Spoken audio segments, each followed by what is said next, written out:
ತಾಲೂಕು ತೊಟ್ಲಿ ಗ್ರಾಮ ಪಂಚಾಯತ್ ಸರ್ಕಾರಿ ಪಾಠಶಾಲೆಯ ಆವರಣದಲ್ಲಿ ದೇವಸ್ಥಾನ ಆಂಜನೇಯ ದೇವಸ್ಥಾನ ಮುಂದುಗಡೆ ಮಂಗನ ವೈಕುಂಠ ಸಮಾರಂಭ ಏರ್ಪಡಿಸಿದ್ದೇವೆ. ಇದಕ್ಕೆ ಸಾವಿರಾರು ಆಟೋ ಚಾಲಕರ ಸಂಘ ಮತ್ತು ಇದಕ್ಕೆ ಭಾಗವಹಿಸಿದ್ದ ಶಾಲಾ ಮಕ್ಕಳು ಮತ್ತು ಇತರ ಹಿರಿಯರು ಎಲ್ಲರೂ ಏನು ವೈಕುಂಠ ಸಮಾರಂಭ ಭಾಗವಹಿಸಿ ಸುಮಾರು 450 ಜನಕ್ಕೆ ಇತರೆ ಊಟದ ವ್ಯವಸ್ಥೆಯನ್ನು ಮಾಡಿದ್ದೆ. ಊಟದ ವ್ಯವಸ್ಥೆ ಸ್ವೀಕರಿಸಿದ್ದಾರೆ. ಇದು ಮಾನವ ಜಾತಿ ಕುಲಕ್ಕೆ ಒಂದು ಮಂಗನಿಗೂ ಸಹ ಇವತ್ತು ಸಂಸ್ಕಾರ ಮಾಡಿದ್ವಿ ಅಂದ್ರೆ ಇಡೀ ಜನ ನೋಡ್ಬೇಕಾದಂತ ವಿಷಯ. ಕೆಲವರು ಪ್ರಾಣಿಗಳು ಸತ್ತಾಗ ಬಿಸಾಡ್ತಾರೆ, ಕೋತಿ ಸತ್ತಾಗ ಬಿಸಾಡ್ತಾರೆ, ಆದ್ರೆ ಮನುಷ್ಯನ ಮಾತ್ರ ಶವ ಸಂಸ್ಕಾರ ಮಾಡುವಂತ ಪದ್ಧತಿ ಮಂಗನಿಗೂ ನಾವು ಮಾಡಿದ್ವಿ ಅನ್ನೋದಕ್ಕೆ ಗ್ರಾಮದಲ್ಲಿ ನಾವು ಉದಾಹರಣೆ ಕೊಡ್ತಾ ಇದೀವಿ ಸರ್. ಈ ದಿನ ತಮ್ಮ ಒಂದು ಕಾರ್ಯಕ್ರಮ ಯಶಸ್ಸಿಗೆ ರಾಜ್ಯ ಮಟ್ಟದಲ್ಲಿ, ಜಿಲ್ಲಾ ಮಟ್ಟದಲ್ಲಿ ಈ ಒಂದು ತೊಟ್ಲಿ ಗ್ರಾಮ ಪಂಚಾಯತ್ ವ್ಯಾಪ್ತಿಯ ಎಲ್ಲ ಆಟೋ ಚಾಲಕರ ಜನಸಾಮಾನ್ಯರ ಒಂದು ಪಂಚಾಯತ್ ಆವರಣದಲ್ಲಿ ಕಾರ್ಯಕ್ರಮ ಮಾಡ್ತಾ ಇದಾರಲ್ಲ, ಈ ಸಂಭ್ರಮ, ಈ ದೇವರ ಒಂದು ಸಂಕಲ್ಪ ಕೂಡ ಯಾವ ರೀತಿ ಅನಿಸ್ತಾ ಇದೆ ನೋಡಿ. ಇದು ಕೋಲಾರ ಅಲ್ಲ, ಇಡೀ ರಾಜ್ಯದಲ್ಲಿ ಇರ್ಬೋದು, ದೇಶದಲ್ಲಿ ಯಾವುದೇ ಕಡೆ ಇದುವರೆಗೂ ಮಂಗನ ಶವ ಸಂಸ್ಕಾರ ಮಾಡಿರೋದು ನಾವು ನೋಡಿಲ್ಲ.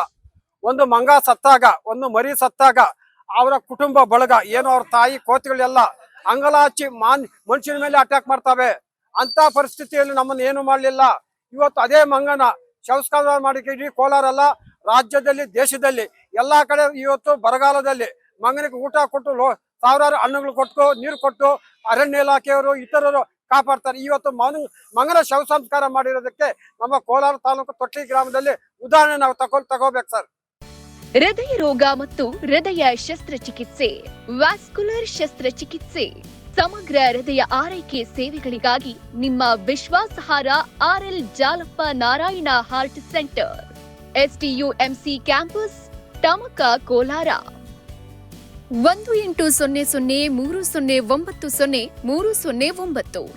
ಈ ಒಂದು ಕಾರ್ಯಕ್ರಮ ಏನಪ್ಪಾ ಅಂತಂದ್ರೆ, ತೊಟ್ಲಿ ಗ್ರಾಮದಲ್ಲಿ 24ನೇ ತಾರೀಕು ಆಟೋ ಸ್ಟ್ಯಾಂಡ್ ಅಂದ್ರೆ ಬಸ್ ಸ್ಟ್ಯಾಂಡ್ ಅಲ್ಲಿ ಒಂದು ಅನಾಥವಾಗಿ ಒಂದು ಮಂಗ ಒಂದು ಅನಾರೋಗ್ಯದ ಕಾರಣದಿಂದ ಅದು ಬಳಿಲಿ ದೈವಾಧೀನ ಆಗಿರ್ತದೆ.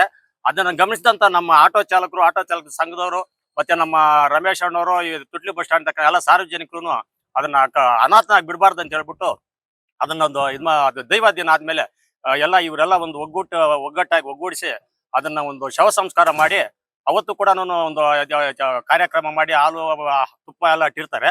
ಹಾಗಾಗಿ ಮತ್ತೆ 11ನೇ ದಿವಸ ಚಿತ್ತಿಗೆ ಮಾಡ್ಬೇಕಂತ ಹೇಳ್ಬಿಟ್ಟು ಎಲ್ಲ ಸಾರ್ವಜನಿಕರೆಲ್ಲ ಒಂದು ಒಗ್ಗಟ್ಟಾಗಿ ಮಾಡಿ ಆಟೋ ಚಾಲಕರ ಸಂಘದವರು ಎಲ್ಲ ಭಾಗವಹಿಸಿ ಈ ತೊಟ್ಲಿ ಗ್ರಾಮಸ್ಥರು ಸುತ್ತಮುತ್ತ ಹಳ್ಳಿಗಳವರು ಎಲ್ಲಾನು ಒಂದು ಧನ ಸಹಾಯ ಮಾಡ್ಬಿಟ್ಟು ನಮ್ಮ ತೊಟ್ಲಿ ಗ್ರಾಮದಲ್ಲಿ ಶಾಲಾ ಆವರಣದಲ್ಲಿ ಅನಾಥವಾಗಿರೋ ಒಂದು ಮಂಗನನ್ನ ಮುಚ್ಚುಪಟ್ಟಿರೋದ್ರಿಂದ ನಾವು ಆಟೋ ಸ್ಟ್ಯಾಂಡ್ದವರು ಮತ್ತು ತೊಟ್ಲಿ ಗ್ರಾಮದವರು ನಾವು ಯಾವತ್ತೂ ಒಂದು ಕೋತಿಯನ್ನು ನಾವು ತಪ್ಪಾಗಿ ತಿಳ್ಕೋಬಾರ್ದು. ಅವರು ಆಂಜನೇಯ ಸ್ವಾಮಿ ಅವರು, ಅದರಿಂದ ನಾವು ಅದನ್ನ ದಾನ ಮಾಡಿಬಿಟ್ಟು ಹಾಲಟ್ಟಿ 3 ದಿನ ಹಾಲಟ್ಟಿ ನಾವೆಲ್ಲರೂ ಒಗ್ಗಟ್ಟಾಗಿ ಮಾಡಿದೀವಿ. ಮತ್ತು 11ನೇ ದಿನ ಇವತ್ತು ಒಂದು 500 ಜನಕ್ಕೆ ಊಟ ಬಡಿಸಿ ಸಾಯಂಕಾಲ ಜನಗಳಿಗೆ ನಾವು ಏನ್ ಮಾಡ್ತೀವೋ ಅದೇ ಎಲ್ಲಾ ಮಾಡಿ ಸಾಯಂಕಾಲ ಭಜನೆ ಎಲ್ಲ ಏರ್ಪಾಟ್ ಮಾಡಿ ನಾವು ಇದು ಮಾಡುತ್ತಿದ್ದೇವೆ. ಆಟೋ ಚಾಲಕರು ಮತ್ತು ತೊಟ್ಲಿ ಗ್ರಾಮ ಪಂಚಾಯತಿ ಅವರು, ತೊಟ್ಲಿಯವರು ಎಲ್ಲರೂ ಒಬ್ಬರೇ ಅಲ್ಲ, ಎಲ್ಲರೂ ಕೈ ಹಾಕಿ ನಾವು ಮಾಡಿದ್ದೀವಿ.